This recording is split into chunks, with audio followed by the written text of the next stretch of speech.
Call this meeting to order. Bailey, can we get a roll call, please? Commissioner Lorge. Here. Commissioner Archer. Commissioner Finneman. Commissioner Husnick. Here. Commissioner Huntosh. Here. Commissioner Roberts. President Winnick. Here. I'd like to ask everyone to rise for a pledge of allegiance.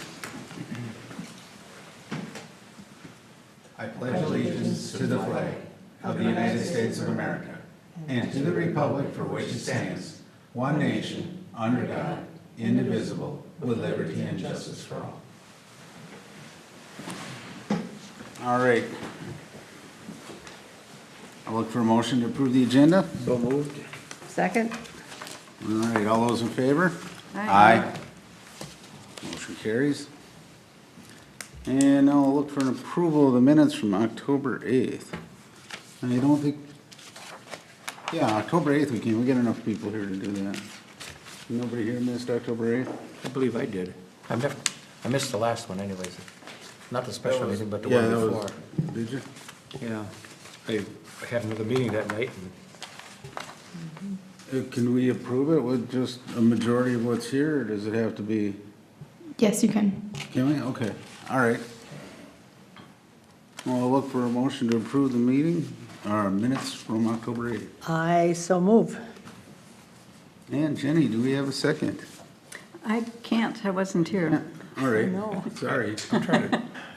yeah, this would have been a couple weeks ago that I would have. Well, it'll say on the minutes themselves if you're here. Yeah, I didn't read that part of it. I Oh, went to right to Geez, the I meat of hope the I was thing. here because I don't remember the two of you ever being on. We had a meeting with Fenway Group that night and, Oh, I wasn't here anyhow. You weren't here. we better Jenny say was Jenny, you absent, were yeah. here. so- Yeah, you got it. Pass until next time. Yep, all right, we'll let that go till next time. Yeah, see it right here. Judy Yeah, Huntosh, Sam the Husting, three of us Jennifer, were yeah, not here. yeah. So we'll see All it right. next time.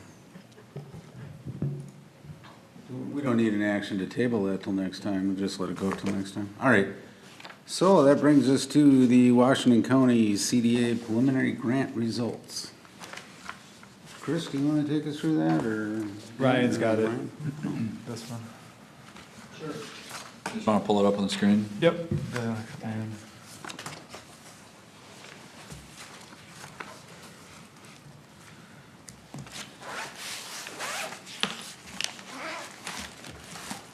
So tonight we'll go over the information that has been prepared for the McCullough property study.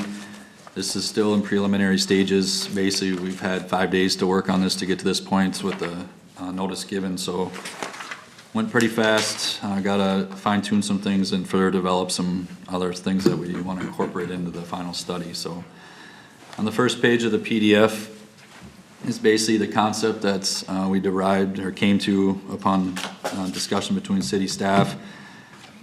Some barriers that we had to include in the layout were our connection where we proposed that Highway 97 that was MnDOT driven based on discussions we've had with them on the potential development opportunity and how that would be served from a transportation route on the short-term basis. So that would require an extension of, or widening of Highway 97 in this intersection of existing fondant across the road, which would allow for a designated left turn lane into the site and a right turn lane into the connection road that we propose there coming in from the north. And then to get back to the existing lots, part of the parcel study, you can see how the road alignment would work. I'll get into more why the cul-de-sac was proposed and shown as is, as we discussed further along, and how future transportation could be connected within this area. So with the layout that we got, I wasn't seeing on my screen, I didn't know it was up there. right. So the layout that we got, the parcels in yellow are what would be considered the buildable area, and that's approximately 25.04 acres. And then the area that's shown in red, which is 3.25 acres, was shown as a future building area because it's still controlled by a separate private property owner. Even though we have accounted for utilities to that site as well and stormwater treatment too, so when you really zero in on the road, you can see the road right-of-way, which is the red line. Anticipated road right-of-way along 97, that would be required part of future 97 work. And then the green lines around the yellow parcels are the setback requirements. And then that's the acreage, so the actual acreage of those lots is a little larger than shown because you could take it up to the right-of-way that we've done in some other plats. Moving to the next page, kind of just generally shows out the utility layout. So sewer and water, as we talked, would need to come from Forest Road. Coming from the south side of Interstate Companies, we have the 2 existing stubs right there, so we would tie into those and bring sewer and water straight westward in the site, which would serve all this area, and it could serve some further to the west, but where the road dead ends, the topography starts dropping off a little bit there, so potentially you would need a small grinder station to lift it up there if there was any other development, which would probably be maybe some hangars or something on a smaller use base. So water main's pretty self-explanatory, where we had to connect in, and we looped that back up to 97 where we have the existing water main on the south side of 97 for just having that looping effect through here and the distribution to meet flows and all that.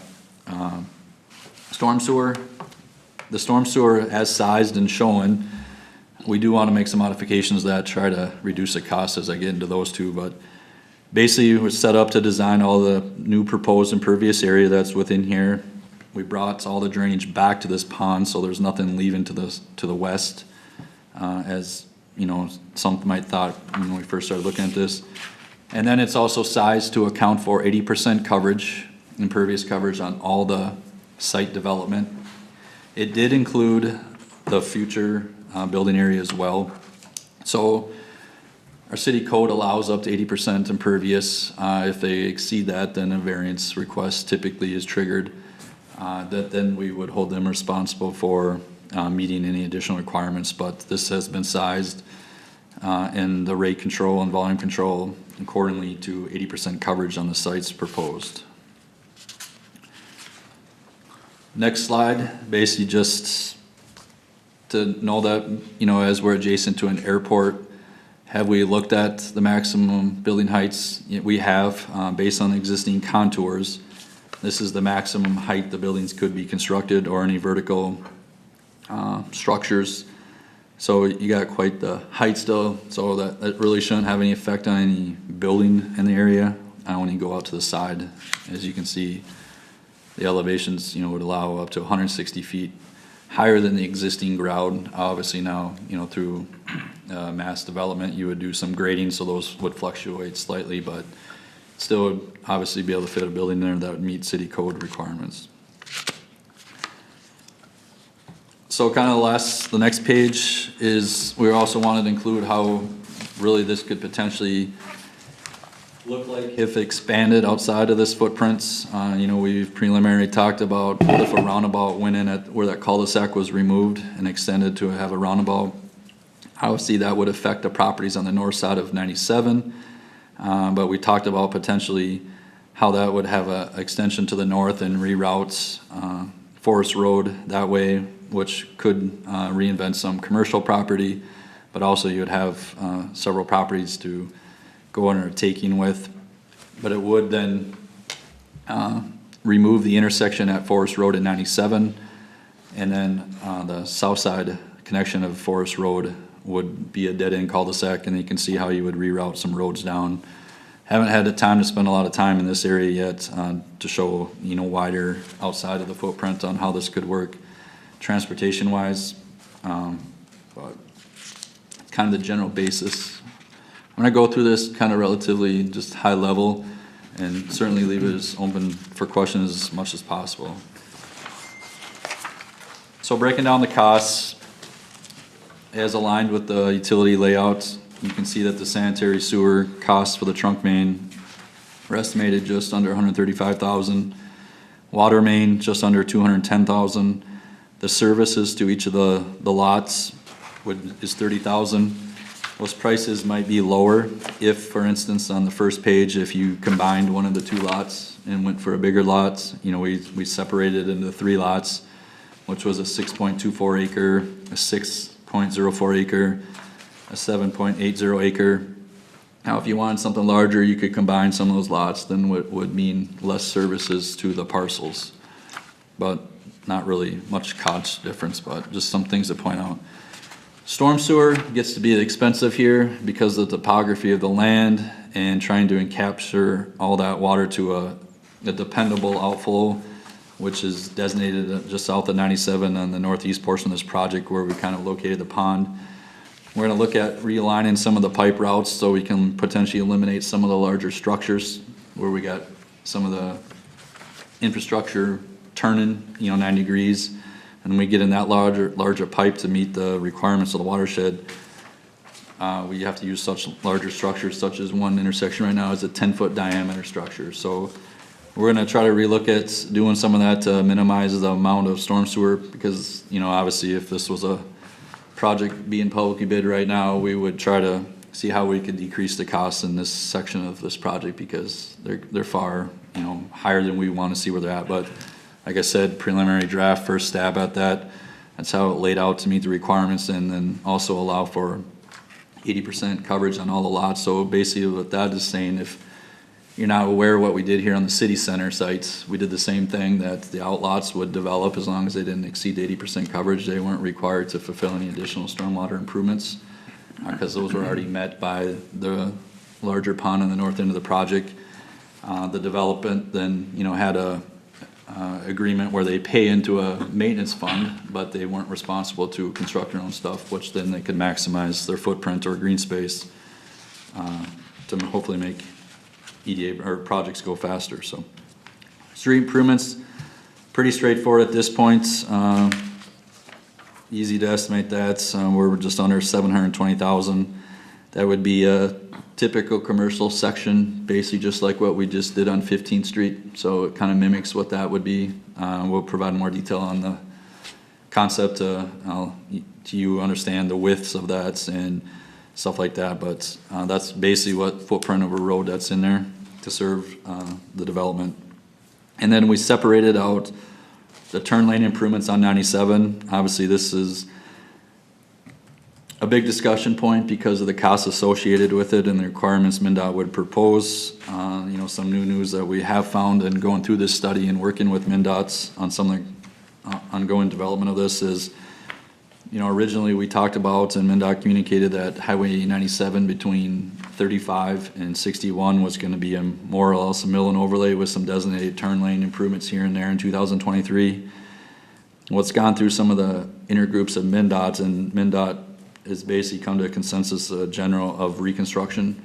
So potentially some of those shortfall areas where we don't have the turn lanes, or there could be some cooperative, agreement there that would potentially buy down those costs depending on timing of everything, obviously. But so good news, I guess there's some opportunity in the future to certainly address some of the intersections now. They're probably not looking at road widening anything at this time, but that'll be further evaluated. They'll have to go through full traffic counts and all that before they get to that point. And then, and also just to see how traffic stabilizes after the finishing of the construction on 35, because even as we've been working on Goodview, they finally bought in now to the traffic counts and modeling. That's been how many years after the original construction as traffic patterns start to re-engage where they were previously going.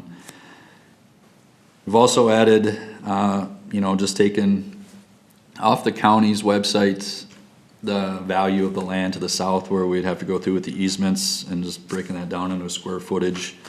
Estimating that easement would be about $33,000. And then just a guess at this point with private utilities to serve the property at $50,000, which brings our total construction costs just above 2.4 million.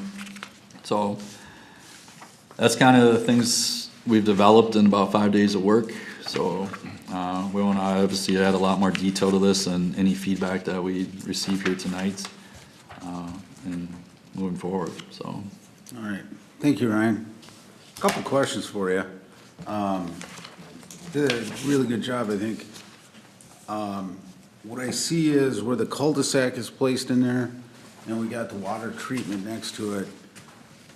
To me, that looks like a, very nice lot, really prime potential for something to go in there. So if we're putting all that storm sewer, couldn't we pitch that back towards the airport property and actually put a stormwater treatment on that side, towards the west of this, so that we can get that lot buildable? So if you look at the second page, Can't go there. that one right there, so that's the footprint of, if taking all this area and the impervious area, that's the footprint of what you're gonna almost see in construction. We really spent a lot of time in getting into that. Needed to be a dry pond per airport requirements, so that's why it's all drain tiled and has a pre-treatment bay and then the regular bay. Looking at the topography of land, unless you wanted to spend a lot of money in grading the site out and kind of directing the water to the south, you could catch it down there, but then you're still gonna have to bring all volume back up and on the left side of interstate properties because the size of the drainage area that we're bringing there. We did look to the west, but like I mentioned earlier, there's not really outlets unless you were to reconstruct something across 97 to account for this much drainage coming through here. There is 2 outlets along 97 that cross 97 and then to that ravine there before it enters into Clear Lake.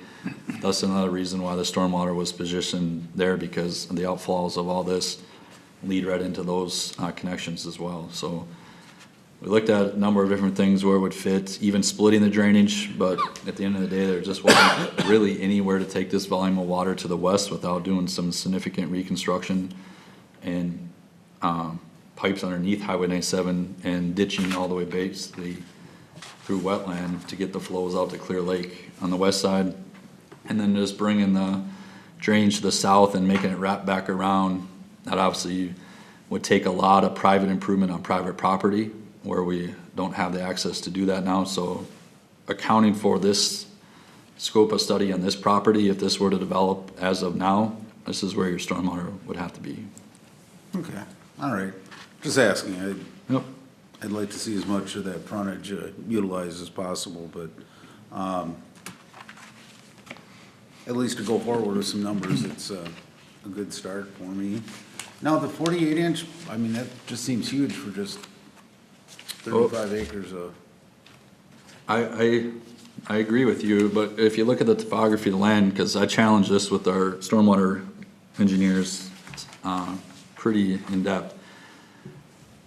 Because of the lay of the land and the low point of kind of where we're catching some of this water and bringing it through, just to meet rate and volume control, you can get it to where it's got to go, and then we have a bypass in over the 1.1 inch rain event, which, the 1.1 inch rain event is what's required by the watershed.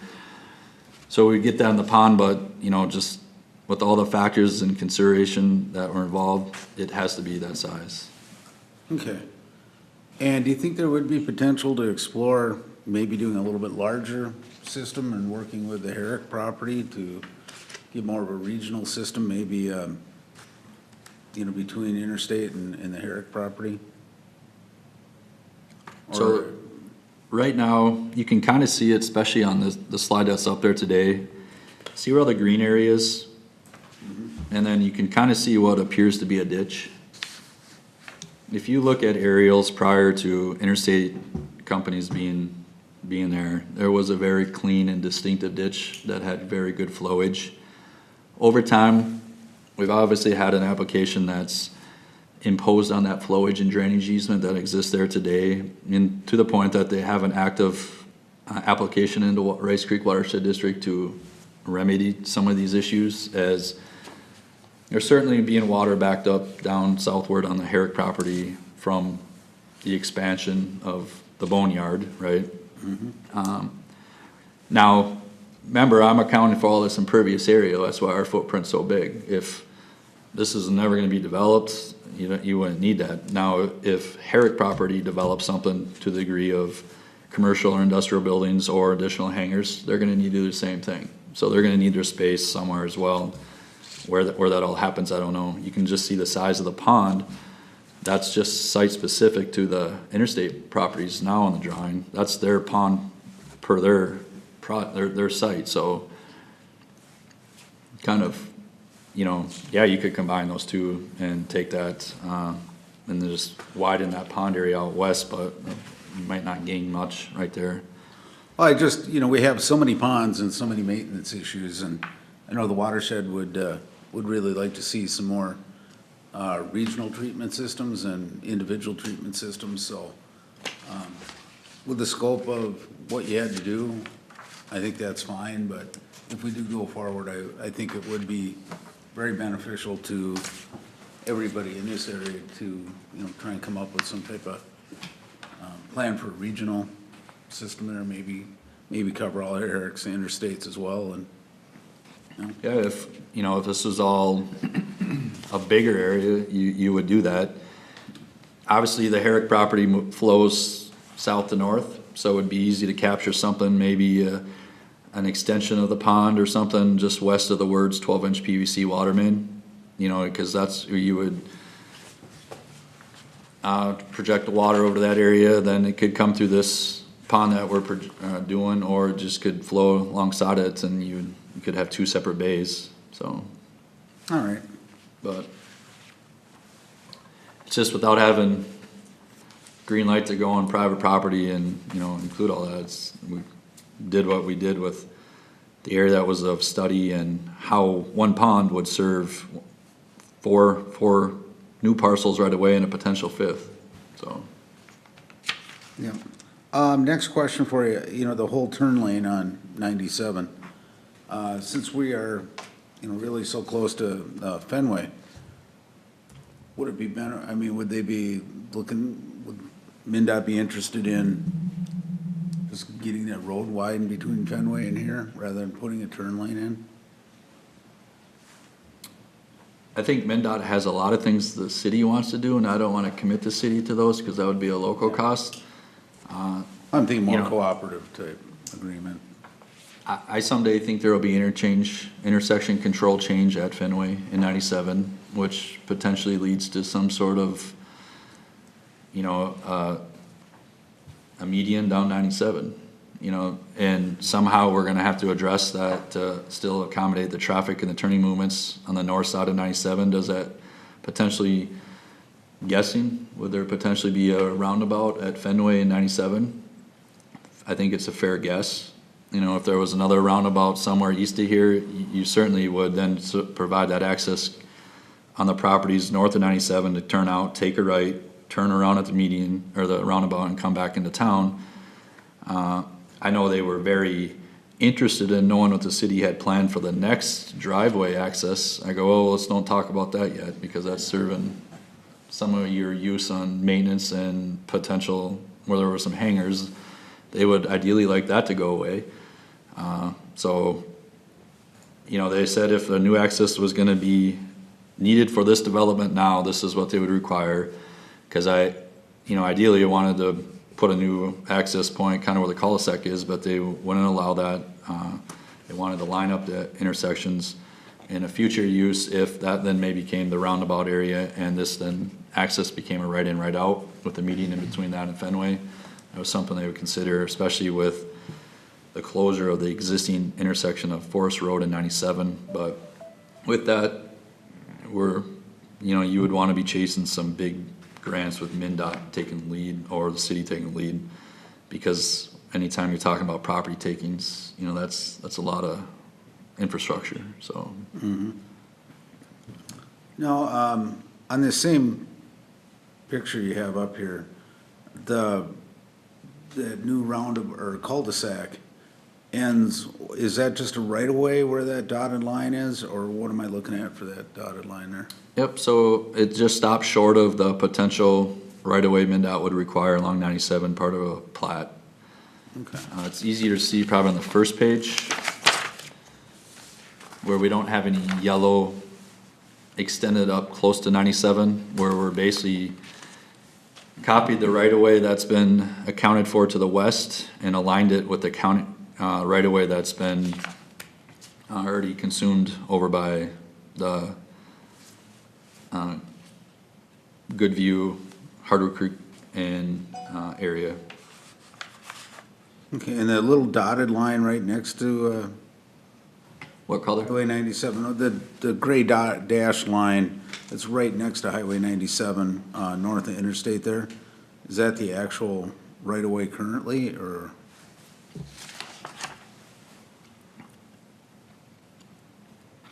So a lot of those are just the county parcels of the area, how it kind of comes out to Okay, the middle of a road, but the existing right-of-way is showing on there. And if you look at the northeast corner, you gotta really zero in, it looks like it jogs over for about 50 feet, then it jogs north and then west again. That's the existing right-of-way line in there. yeah. All right, You know, that stuff we would have labeled on a final report too, so, you know, sometimes when you reference something 2 years later, you're like, oh, what's that stuff all mean? That's what, we wanna have it all labeled appropriately too. all right. I'll open it up to any other questions for Ryan. It's just me tonight. Yeah, well, no, I was gonna just, Ryan, that cost estimate, I mean, that's kind of a worst-case scenario, or kind of in the middle, or where do you think you're at with that? I think everything's pretty spot on when we go into that many line items, other than the storm sewer.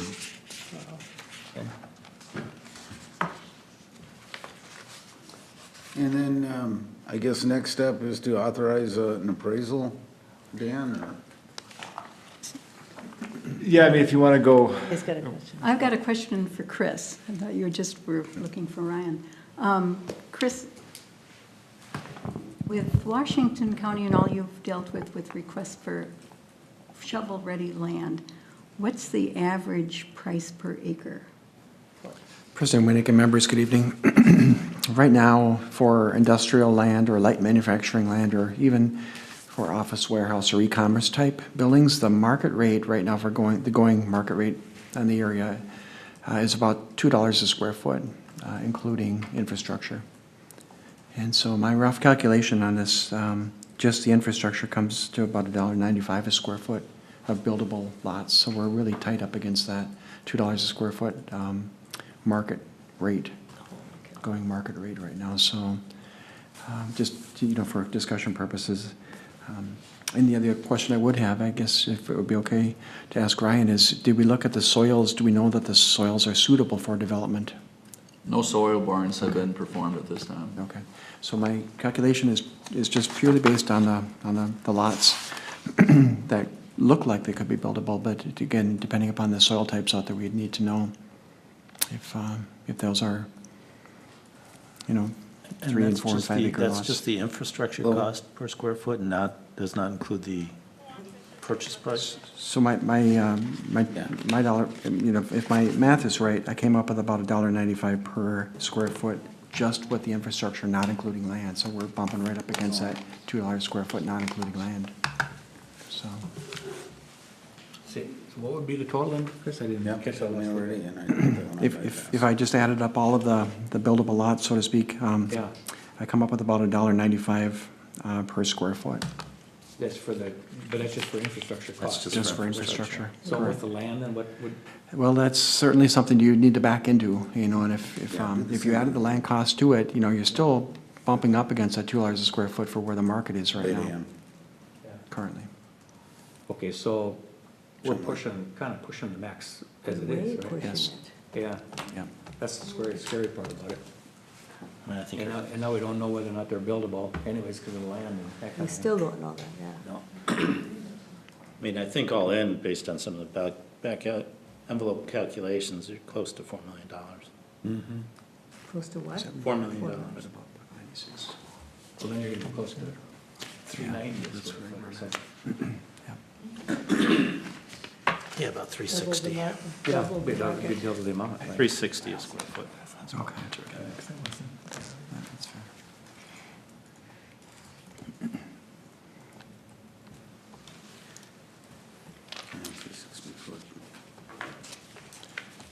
President Winning, members, if I could also add, there might potentially be other ways to look at this as well. That number that and Dan clarified, it's $1.95 a square foot with his calculation. If you backed out the roads, let's say that one large user would take this whole site, you wouldn't need city streets. You could potentially just have a driveway and a parking lot to serve one business. So, and then of course the water and sewer costs could possibly be reduced as well. So depending upon the final use, the end user, there's other ways to look at this. And so this number is purely based on a multi-tenant business park. There could potentially be lower costs, and correct me if I'm wrong, Ryan, about one large user on that entire site. Yep, just a little more clarification on the sewer and water service. Basically, we extended it straight west down off of Forest Road. So all the sewer and water services would be off the proposed road that's projected to go west and east. So if it's one, it's one. If it's 3 lots on the south side, you still gotta run the same trunk line through there. Now, that whole road with the cul-de-sac on it, that 4.9 acre and the 3.2 are both accessible from the other road. So for purposes right now, I understand leaving the road, you know, reserving that property for a road, but would that need to be, I mean, how much would that cut out to not put that road in there? And that it really doesn't serve a purpose at this point from what I'm looking at the layout. Well, the road north and south connected to 97 is what MnDOT would allow for connection now. Correct, but the other one that has a cul-de-sac on it. If there was no desire to ever extend that as a future connection, then that would not be needed. Yeah, I mean, I know that there's great potential for future connection.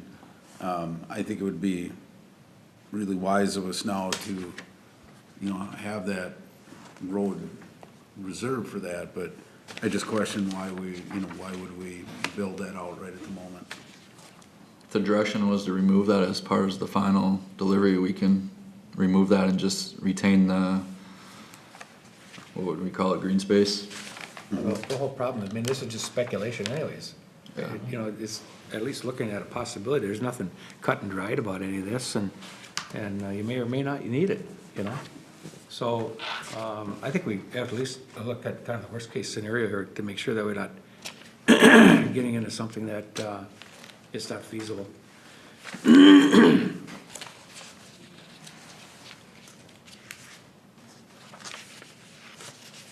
So many things could change with this, you know, with the different lots, dimensions and sizes and configurations and all kinds of different things could change. Yeah, until we actually have a buyer ready to go and Yeah. say how much acreage you really need. Ryan, were you with the city for the Team Vantage development? I was here when it started. I left for a little bit and I came back got to close it out. I guess I'm just trying to, you know, relate like costs and the utilities from then to. So the city, I know, you know, before that, they did that project, industrial park, in 2 separate projects. They came in with the grading, did all the grading work first, wetland stuff. And then as a separate project, they came in 06 with a contractor to build the streets and utilities. How it was all financed, not 100% sure.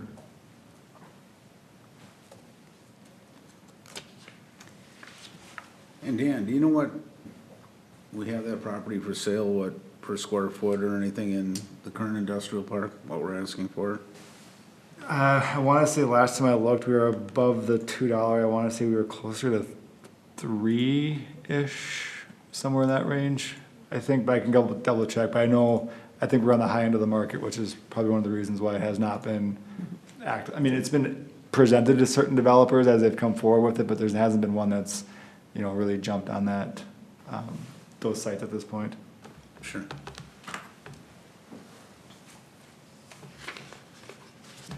All right.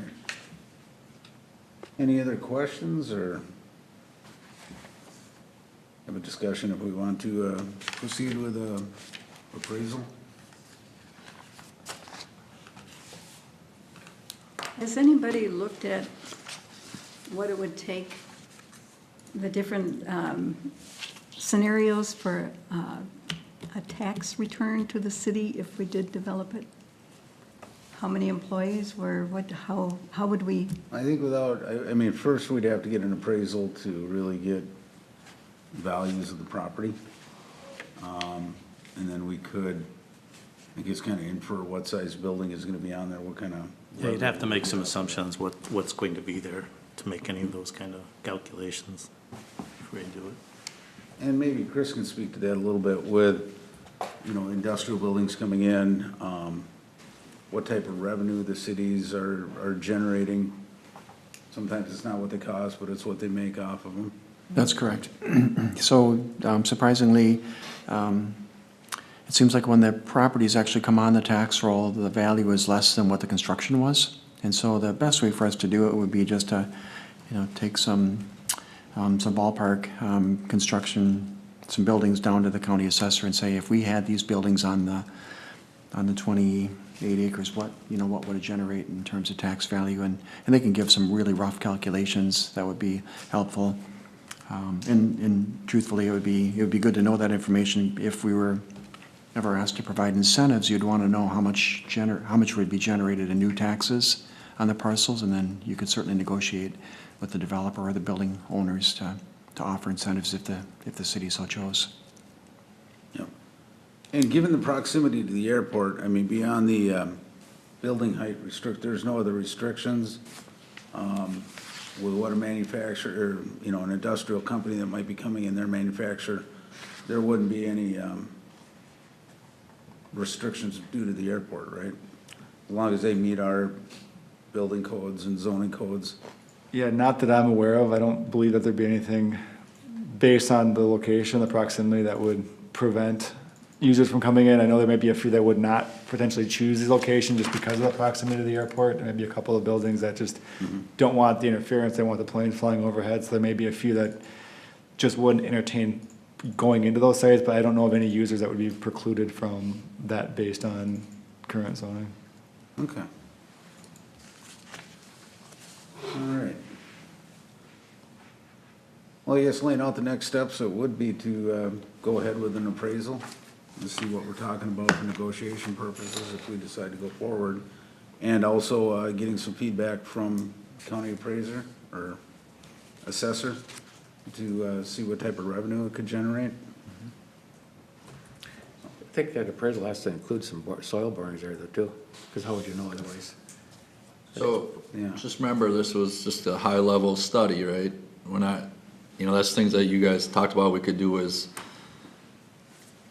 other levels of the grant opportunity, whether it was official wetland delineations, soil borings, stuff like that. And this is the route we elected to go, because, previously we talked about potentially doing environmental, is it EIS or EAS, one of the two. So that's one thing you could do, which is typically something you would do but prior to purchasing a property, and maybe some soil borings and other stuff like that. So those are all things that you would do prior to really getting into the weeds on a Well, project. when they did the runway, there were multiple soil borings done there. I don't really know if, I don't think the there's terrain any, would I don't change think much there's from any there. potential issues there, but who knows, Yeah. Yeah, I mean, it's a high piece of property. There shouldn't be anything, but, yeah, it's definitely, something we may wanna look at, but I I think it's guess, just a to matter get an answer on, it's obviously buildable, it just, what the Yeah. conditions are there anyway, so.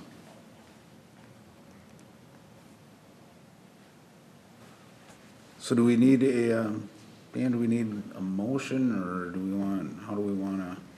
Just a question for the appraisal. So that's on the yellow portion of this map, because the red portion is still in private hands and really outside it. I mean, we haven't even figured those costs in yet, so it's just on the yellow portion, correct? Okay. Yep. does anybody know ballpark on appraisal cost? Ballpark appraisals are right around, when I talked to a couple appraisers last time, kind of just about this land, is it being in transition from raw agricultural land to potentially as a business park? They said the appraisal's anywhere between $3,000 and $5,000, depending upon the detail that was in the scope of work that Ryan worked on. They'll use this as kind of their foundation to say, this is what the plan would be to, as the lot layouts come together, this is what we'd be looking at doing. They would then take this, kind of do their analysis work, and they said that's approximately $3,000 to $5,000 for the appraisal price. They'll come up with the appraisal price on it, and then from there, you plug your land cost into this to see where you are at the price per square foot.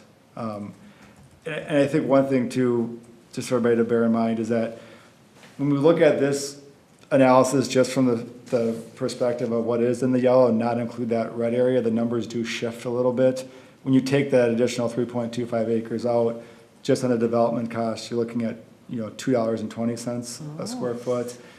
Not saying down the road you couldn't add that other 3 acres on, but your cost would be increased if you go from having to acquire the 34 acres that is the yellow, adding in the city 6, then you have another 5 acres to acquire to make the full parcel to make that $1.95-ish number work. But if you go exclusively on the yellow before you even include the price of land, your per square foot price is about $2.20 at this point. So again, you're kind of at, taking what Chris said, you're a little bit already over what market rate currently is. Not to say that the market's not gonna potentially catch up to that in the future. You could see demand increase and market rate go from $2 a square foot for industrial land to $3 a square foot, and then you're positioned adequately in the market. However, right now, you'd be going in, even before land costs are factored in, already kind of above market rate based on the scope of work that Ryan has included in this grant work. And Chris, what kind of inventory in Washington County for like shovel-ready sites are there? President Winnick and members, very few shovel-ready sites that are actually, truly shovel-ready. We have a lot of green fields and a lot of areas that have been zoned accordingly for development to happen, but with water and sewer and streets in place, there aren't many lots that are really truly shovel-ready in the county. Mm-hmm. Thank you. All right. So, again, do we need a motion to proceed, or how do we want to, or? So I have one more Consensus. question. So back to Ryan, you said could those soil borings be included in the grant proposal, the grant project? President Winnick and members, we could do that. I believe at the last meeting we talked about there are 2 pools of funding for the pre-development finance fund, those grants that are under $10,000 that are just approved in-house, and those grants that are over $10,000 that are approved by the CDA board. And the next board meeting would be November 20th. And so if we went over the $10,000 threshold, then we would have to take it to the CDA board. The other difference between the 2 pools of funding is if it goes over 10,000, it's a 1-to-1 match. So for every dollar that the CDA puts in it, the city would have to match it with $1. Mm-hmm. But we certainly could do that. So I have no, what was the cost to do soil borings? I have no idea. Oh, 100 a foot, so how many, you got a big grid here.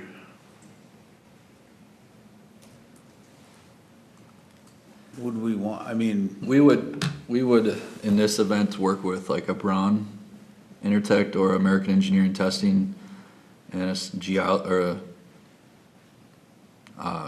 geologist specialist, look at some maps, from historic, and then get a recommendation on a soil boring layout based on them having this info. But that could be a sizable expense as well. And if it's drilling in the winter, you get More sizable. winter charges. in this estimate, is there soil borings for the streets already in here? Nope. So one thing Pat and I discussed earlier today is, this is a cost of your infrastructure and some potential things such as easements and private utilities. It does not include your typical soft costs, which would be, if this was moving towards an actual construction project, you would have had a full preliminary survey, an official wetland delineation. You would have plans, specs, you would have construction staking, construction observation, and materials testing, and soil borings. So, just throwing a number out there, you know, especially with MnDOT involved at 97 and what that would require, it's easily to add 22%. If MnDOT wasn't involved, you could probably easily be back down to 18%. And, you know, some things probably would go pretty easy in this area and you got lower costs than that, but those costs would be, you know, with an actual, we're gonna build a three-dimensional project, right, and bid it. So everything's, even though we use LiDAR, but you still gonna have to verify a lot of that stuff with on-the-ground preliminary survey. But just the full plans and specs to get the bid and what MnDOT would require on 97, that's average cost that you see industry-wide.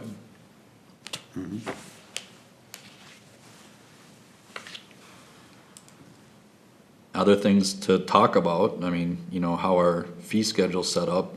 If the city takes the lead on this and fully develop this, how do you recoup your water and area park dedication fees? You would get SAC and WAC, you know, part of a building permit. But the fees that are based on acreage development, maybe you tie that into a development agreement or a building permit or a cost of the lot of the land. But those aren't just little things either, so I'm just throwing it all on the table right now. And, you know, if you really want a project, those are things that, How much, I mean, what would you estimate we would recoup from the, you know, transportation area charges, the other area charges that would overlay this? so our area charges, we don't collect anymore, just because of what's gone on with law, based on direction of the city attorney. Our water and sewer area charges are a set rate per acreage, net acreage.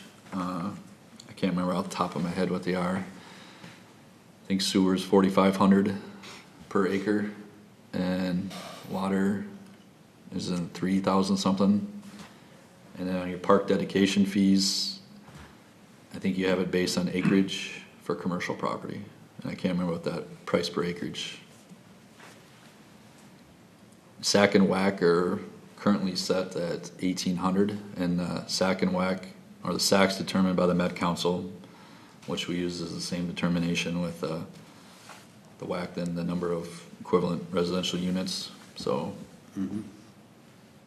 depending on what facilities come in and water usage and stuff like that, they have a lot of stuff to go off of to determine that.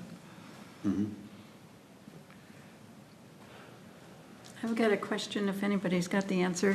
For unimproved land zoned industrial or light industrial, what's the going rate per acre? I can maybe take a shot at that. I don't think there are many sales happening in those parcels right now.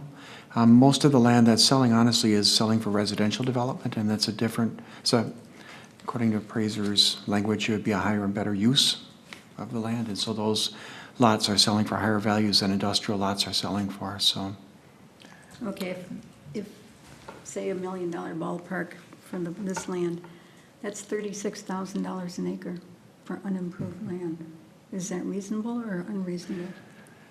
I think after talking to the appraiser kind of about, you know, what their methodology is for determining land pricing, and he said it's really tough to do raw industrial land because of the fact you don't necessarily know how it's gonna develop, what it's gonna be, especially in something like this where you're looking at doing a business park development on it. You know, he said it's tough to find comparables. You know, it's tough to say, I have a 30-acre site that's gonna be, you know, laid out like this. So to figure out that base point, you kind of need to know what it's currently sitting at as ag land, and then what it's gonna be when it gets fully developed, and try to figure out, that's where their methodology comes in to say, as it shifts from ag to over here, because the intent would not be just to buy it at, and leave it as, we're gonna do an improvement to it, right? You're gonna try to create a business park out of it, so you're trying to factor in what that future value is to the land as it kind of transitions through, so it's not like you look at like residential, you can say we can put X amount of homes on there and boom, you know, that's kind of more cookie cutter. This is more nuanced is what the appraiser was telling me. But would not this appraisal be just on the raw land that the city would buy versus what it could be after we invest $2.5 million into it? Right, but he said, some of that future value is included in, because he said, the approach was basically, look at this from a developer standpoint. So you go in and you pay X amount of dollars per acre, your infrastructure costs are Y, X plus Y equals Z, and that's what you had to sell this for. Does that make market? So if you're putting on this as a developing perspective. So in looking at this analysis here, so if your infrastructure costs are $2.5 million and your land costs are still to be determined, and your market rate is $2 a square foot for what the market's gonna bear, you're already on that top end of the market. So, your cost per acre, at this point, if I'm a straight up just developer who's trying to make my money on developing this land and to get these lots ready to go to market, I'm already at kind of that top end. I either have to have people who are in the wings willing to kind of pay a premium for this, say, okay, market's $2 a square foot, but maybe I'm thinking that I can get 3 because of location, because of some benefit there. But the appraiser said that that's what he wants to plug in. He wants to plug in the total value of the picture. So when we actually get these back and start looking at the land pricing, we're dealing with, the intent of what would it look like if we were a private developer doing the work and getting land prepared for development. Jumping ahead, if we did the appraisal, and we're talking about it again, if we did move forward, how would the city finance it? Is there money for it? Yeah, we have, city's got plenty to finance it. And then another question is, we talked about this before, does this person have an offer from somebody else on the table? Or is this something where if it is really on the high end and we're not ready to commit to it yet, could we do something like buy a first option, first right of refusal, where you pay him a certain amount of money just to offer it to you first if he ever gets another offer? I don't know if the cities statutorily can do that to begin with. We'd have to check into that, but this parcel was potentially gonna become a salvage car yard. And I don't wanna see that, no matter what some people say, but I don't wanna see that there. I think, we have to look long-term at the gateway to our community as this is coming in, that part of what we're doing here is to be able to control the destiny of that piece of property. And we're not just gonna have something plopping there because they can get 35 acres cheap. And the development costs obviously are part of that overall look, but we need to see what we can do with it, what kind of returns we can get on it, right?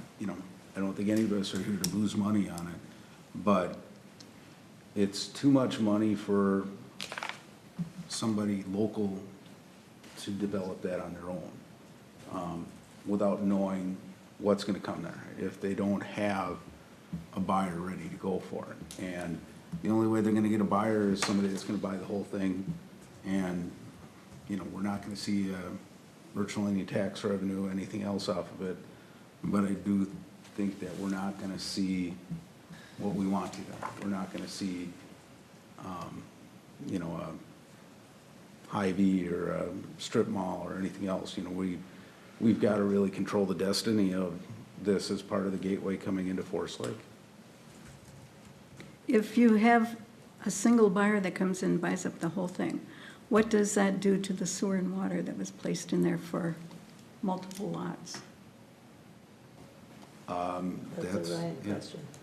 Yeah. You said a single use owner of this would still incur a great deal of these same costs.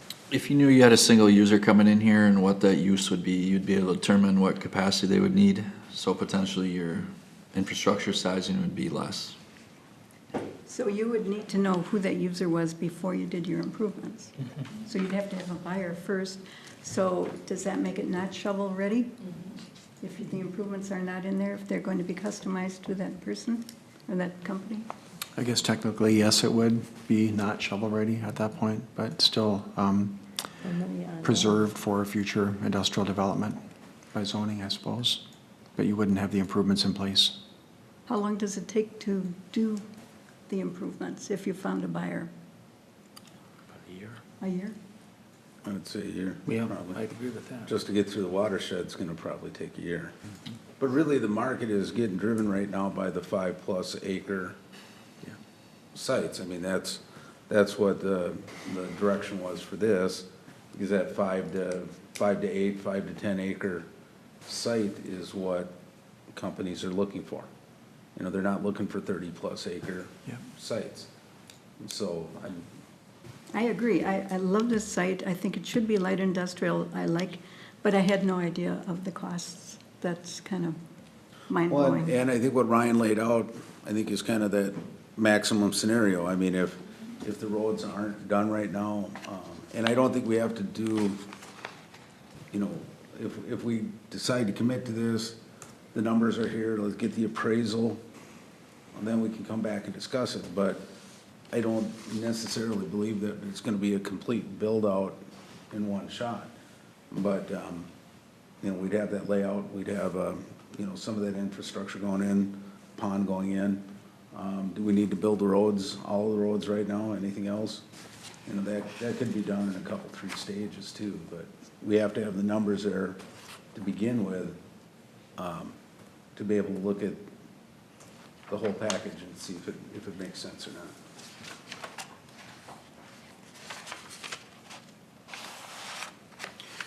Ryan, that right away, that's right on the south side of interstate. Do we already have that in is that our right away? So we'd have to purchase that then too? So that's where I mentioned in the estimates on What did I miss? the last page, I included part 7 easements for $33,000, and how that was calculated was, Okay, I missed we it took the then. county value based on online and over their acreage and divided it out, and then took it back to the square feet we needed for the easement of the road, sewer through there. That's how we got to the 33,000.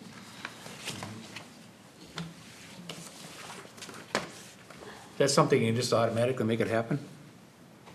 Or can there be a court fight over that? 2 ways.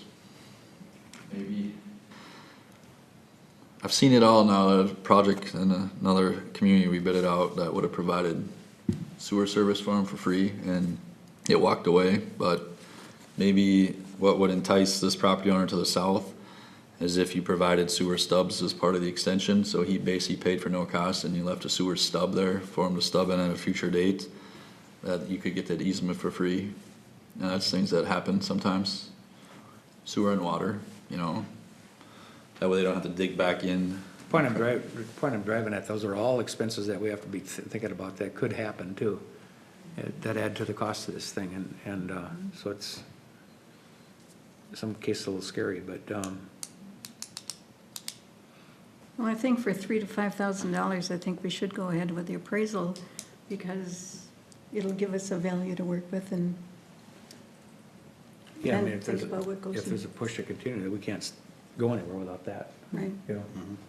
So, So do you wanna make a motion, then we go ahead with the appraisal? I move we go ahead with the appraisal on this property. All right. We have a motion, do we have a second? I'll second. Any further discussion? All those in favor? Aye. Opposed? Motion carries. Along with that, do we want to talk to the assessor about getting some other statistics? And do we need a motion for that, or is that just something you want to do by staff? We can reach out to talk to them about the extra information, and, you know, I mean, start that process for the appraisal side, and reach out to the appraisal staff at Washington County as well. All right, thanks, Dan.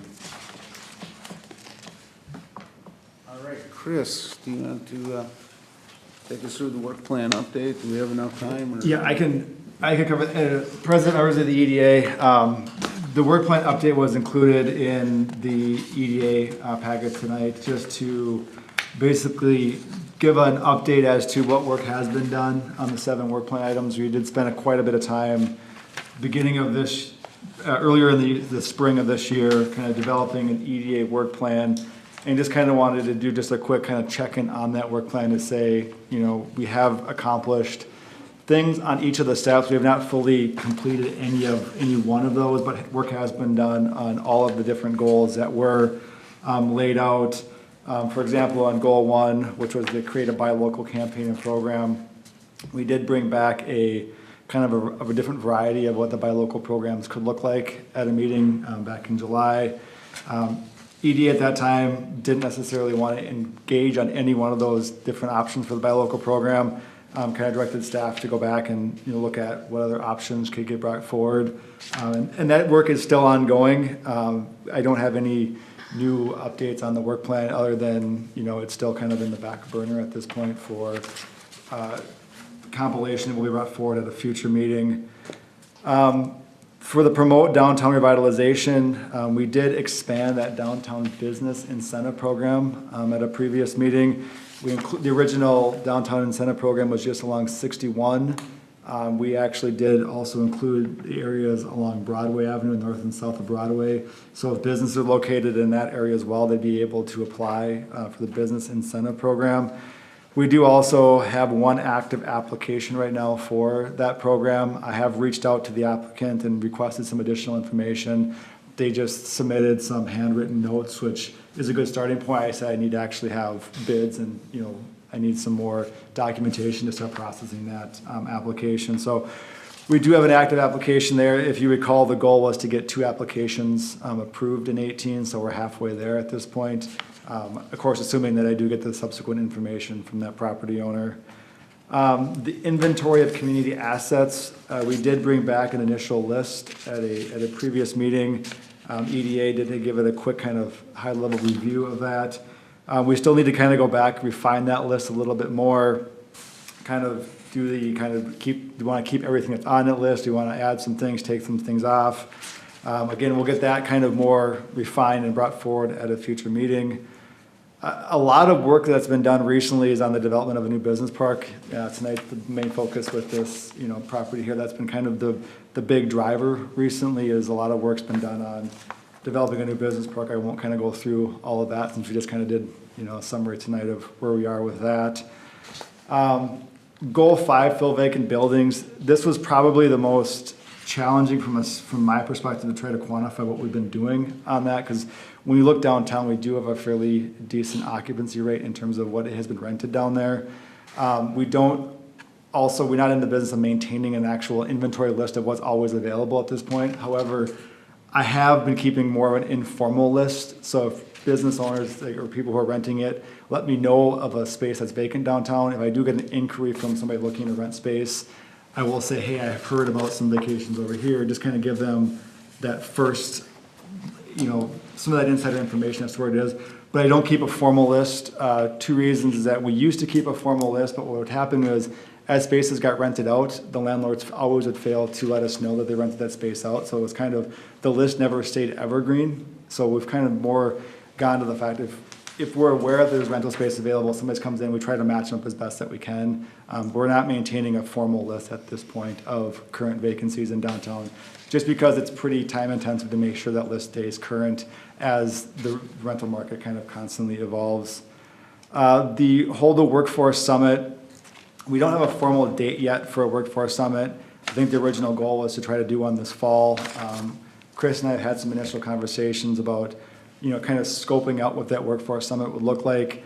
I think we're going to probably hopefully try to get that done in early 19. The workforce summit would be involving local employers, school district, kind of some technical, like college, collegiate level staff to kind of say, what do local employers need in the employment pipeline? How can we kind of match, you know, education resources at school with colleges to kind of match that, what's needed in the workforce with what's in the pipeline. So we'll try to get one of those established and set up for early 19. And then the last goal was small area plans. We have done some work on bringing back some of the small area plans that have been developed. Had a couple of conversations on those plans that we kind of had in our archives.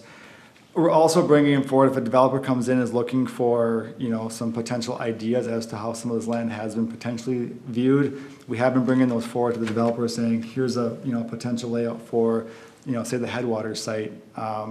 That Headwaters site was one where we did have a rather robust discussion as to how that 120 acres could potentially lay out. So it's been done. We're kind of keeping those in just the archives. Again, we don't want to get, when this was added to the work plan, there was some caution about you don't want to get too married to a small area plan, because if the market will never develop that, you don't want to kind of prevent development from happening, holding on to, the goal of this kind of dream small area plan. There's been some other communities that have design blocks to be, I want this to be artist lofts, and then they're kind of pushing developments aside to only let artist lofts kind of develop. So the advice was basically at that point, keep working towards small area plans, but be flexible enough where if we have something that the market's actually gonna bring to the table, is to adjust those small area plans to what the market would bear. Again, the goal of the work plan update tonight was just to kind of just see where we are with this work plan and start to say that work has been done on these different items. One thing that we've also done as agendas are getting released, we're trying to highlight what part of the work plan the agenda item relates to. So if we're working on something, say support small area plans, we will let the EDA know that, item 3 in the agenda is related to small area plans. Unfortunately tonight I forgot to add that to the agenda, so item number 6 was for small business park development. So we are trying to make sure that the work that's being brought forward to the EDA is relevant to the work plan. And again, as these goals get checked off, as they get accomplished, we can go through and add different goals in. So it's kind of a document that's going to be a living document that will be reviewed, updated, and maintained moving forward. So it just doesn't get, stagnant. Because I know there was some fear of, we're going to spend all this time making a work plan and it's just going to get pushed on the shelf. So we are making progress towards the goals that were laid out earlier in the year for the EDA. I've got a question. Jenny, you might be able to address it.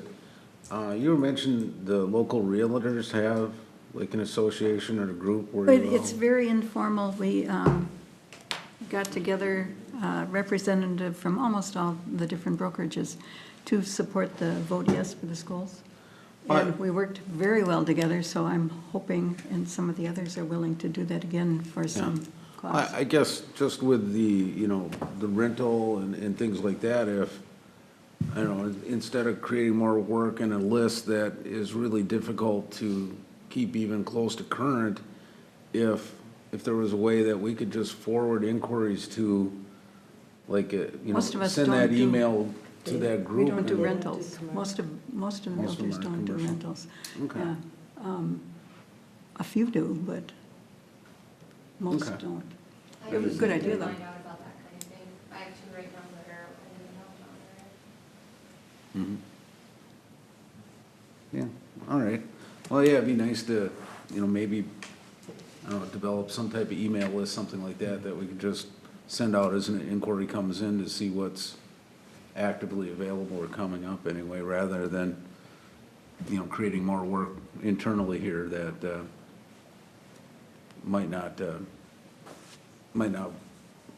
be the best use of our time, I guess, other than that. Yeah, and I basically just keep a folder in my archives that just says, here's kind of some of the emails I've received recently. Somebody comes in for an inquiry, I gotta go back and look at how old was that list? Was that email within the last 6 weeks, last 8 weeks? And if it's relatively current, I will forward it on to them and say, here's some potential contacts. It's not guaranteed that these are still available, but these were what was available at, kind of a more of a point in time type thing for people looking for rentals. The chamber would be a perfect source for that. We just added to your duties. She's doing an amazing job.